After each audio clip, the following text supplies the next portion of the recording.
Welcome to the Checkered Floor Garage. My name is Frank, and this is the second video that I'm making all about the earshave mod, which is a common mod for these Vulcan 750s where you replace the ears, the stock air filter housings of the motorcycle, and you install pod filters directly onto the carb. Also, as part of the earshave mod, you remove this intake box, which is also called a surge tank. It sits above the front cylinder, right in this area underneath the fuel tank. The mod is done partly for aesthetics. I personally like the look of the pod filters compared to the stock air filter housings. You can also get you more top-end power. So when you adjust how the bike breathes, whether it's intake or exhaust, you also got to take into account the carburetor, and specifically the jets, making sure that it's getting the appropriate amount of air and fuel. I found that out the hard way after replacing my stator this summer. My bike's got, straight pipes and now the ear-shaved pod filters, and my bike was not getting enough fuel, so I found stuttering above like 3,000 to 4,000 RPM, above like a quarter throttle. I was getting the hesitation, the sputtering, and I'm pretty sure it's because my bike needs more fuel now that I've got these pod filters in combination with the straight pipes.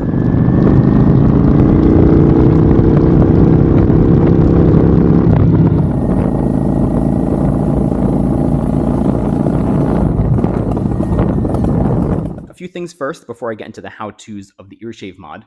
Firstly, I've already made a video detailing, in part, the earshave mod, along with other things that you can remove from this bike, fuel emissions and EVAP stuff. If you wanted to clean up the look and get rid of some of this, the hosing and canisters and junk, check out this video here that I'll link in the description below and also at the end of this video. And second, I'm doing the earshave mod in kind of a unique way. You see, I combined the earshave mod with my stator replacement that I did over the summer. And as I was lowering the engine to get the side case off, I was able to just simply get this air intake box off in one piece. So if you're looking to do the earshave mod on your Vulcan 750 and not move the engine, not lower it, it's common to actually cut this air box right here at the front. What I'll do is link in the description below an excellent write-up procedure for this earshave mod.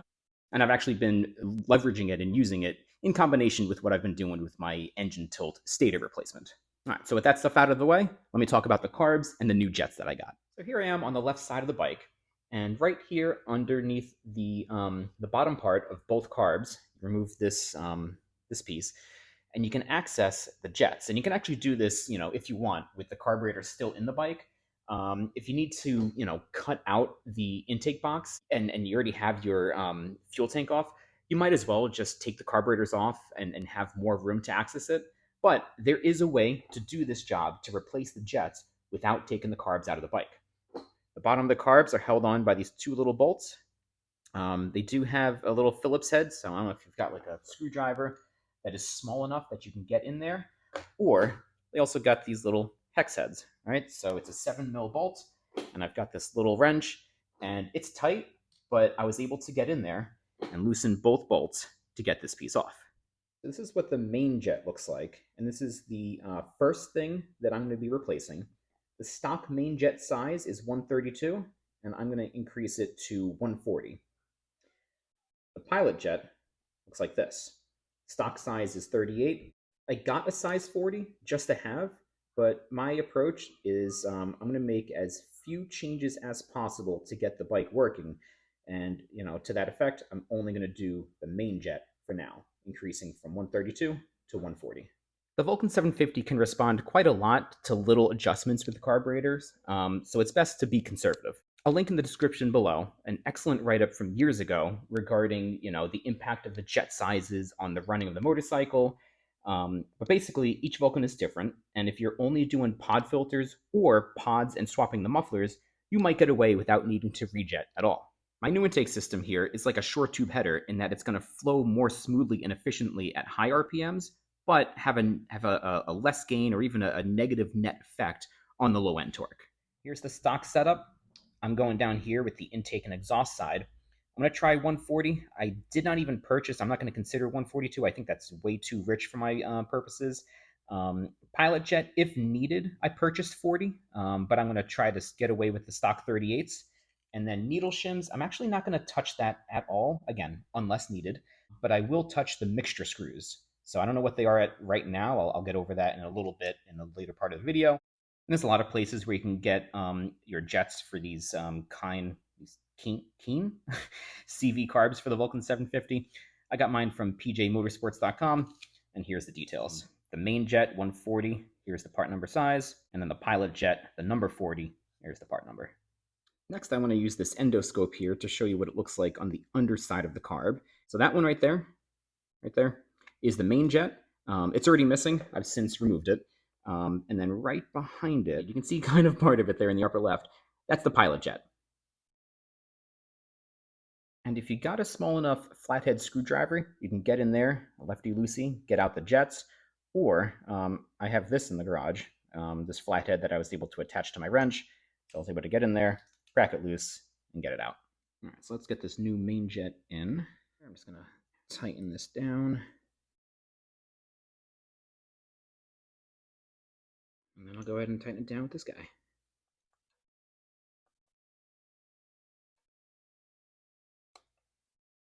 Okay, here we go. And here's what that looks like from this angle. I just get the right orientation to fit into the jet, tighten it, and all done. Next, go ahead and get the bottoms of the carb, clear up any of this gasket stuff that was on there from the factory, and then I'm going to apply a light layer of this Permatex fuel-resistant motor seal right at the bottom. And also make sure that your gaskets are in good condition. Replace them if not.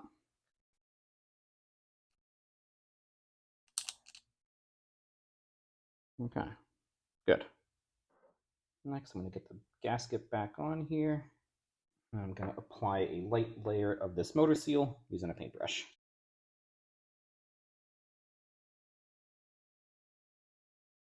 So one bolt goes right there in the back, the other one goes right here. Let's get these tightened on down.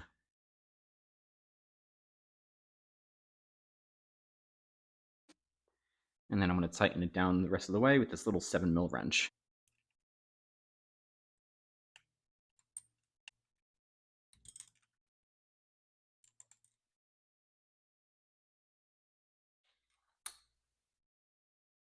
Okay.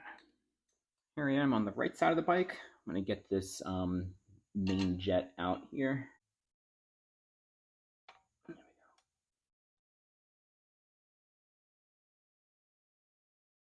we go. All right, get that out. Let's get the other one in. Now I'm just going to tighten this up and then put the bottom back on. Next, let's do the same thing for this side of the bottom of the carb. Scrape off the old gasket stuff, scrub away whatever gunk that is, and then get some new gasket maker on. I mentioned before that I'm not going to be doing any shims, at least not yet. I've read on the VN750.com forum that shims can often cause more problems than good. They can, in some cases, help to smooth the transition from the pilot to the main circuits, but also sometimes they're just not required. Shim only if you have a rough transition, and then just add one shim at a time.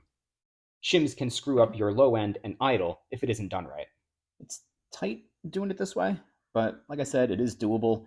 I spent the entire summer dropping my engine and replacing my stator. So if I don't got to remove something from my bike, I am not going to remove it. And it's good knowing that you can rejet your carburetors on the Vulcan 750, but the carb's still in the bike. So these carb mixture screws, there's one on each side of the carburetor. They come plugged up from the factory. So if yours are plugged up, there's like a little gray, cylinder blocking these. You'll have to just punch it out, drill it out slightly, and then relieve these screws here. Let's see what mine are set to. Maybe 2.5 from factory, but regardless, I'm going to set it to 3. That's half. That's 1. 1.5. 2. 2.5. Okay, so there were 2.5. And I'm going to loosen it out to 3. Half. 1. 1.5. 2. 2.5. 3. Do the same thing for the other side. Now I'm on the right side of the bike, and I'm going to tighten this down to see what it's at. Probably 2.5. It's like 2.25. All right, so let's go out 3. Half. 1. 1.5. 2. 2.5. 3. There we go. Before I set the petcock back to on and start the bike, I'm going to give the Permatex 24 hours to seal. In the meantime, let's go to the back of the fuel tank because during my first test ride, after I replaced the stator and also after I did the pod filters here, there's a little bit where these pod filters are just rubbing against the bottom of the tank. So I'm going to get washers here and lift up the tank just a little bit. I'm just going to replace the stock 12 mil bolt with this 13 mil bolt, a little bit longer than I got at the hardware store. I'm going to try 2 washers. I'm going to tighten this down. I'm not going to have this rubber mount touching the metal. I'm going to have the metal on metal. I don't think it's going to be any difference in the vibration. Besides, those 2 washers get me just enough space, so I'm not rubbing metal on metal over here. So it's been about a day. The Permatex on the bottom of the carbs here is dried. Let's get the seat back on, crank over the engine to get the fuel back into the carbs, and start it up and see if it works. Also turn the petcock back on.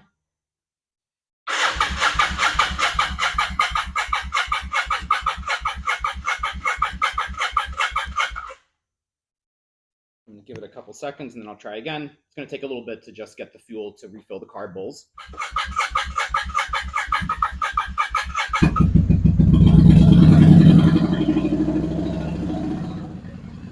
All right, let's go for a ride. So it is better, but it's not quite there yet. I'm still getting that choppiness, that lurching, right around what I'm assuming is the transition point between the pilot jet and the main jet at like the same throttle, the same RPM as before. 3,000 to 4,000 RPM, about a quarter throttle. Sometimes when I'm just cruising, sometimes when I'm accelerating smoothly, there's that choppiness. However, with the increase to the 140 jet, what I'm able to do now is get beyond that 3,000 to 4,000 to 5,000 RPM, and in the higher rev range, it's fine. It revs out all the way. It gets good power. It's just that transition point.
So I don't know what I'm going to do yet. I'm going to go back to the drawing board, back to the VN750 Forum.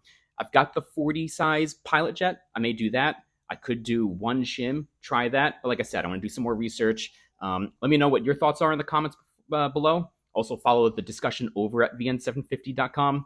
But before I wrap up this video, I wanted to talk about a couple more things that you got to do related to the earshave mod. Again, I do have this discussed in my prior video, but I'll just put all the earshave stuff that I got as much as possible in this one video here. First is this port right here on the right side of the bike. All you gotta do if you're doing the earshave mod is cap this. This originally ties into, in part, some kind of T-valve, which then goes to the suction valve back here at the base of the fuel tank. But for the earshave mod, you just cap this any way you can. I got a little fuel hose and then like a little nipple in there to just close out the port. And there's also this one more hose right back there. Again, it tied in part to the suction valve in the stock setup. But here, what you want to do is just zip tie it to the frame underneath the seat, kind of like underneath the gas tank, away from the rushing air as you're riding the bike.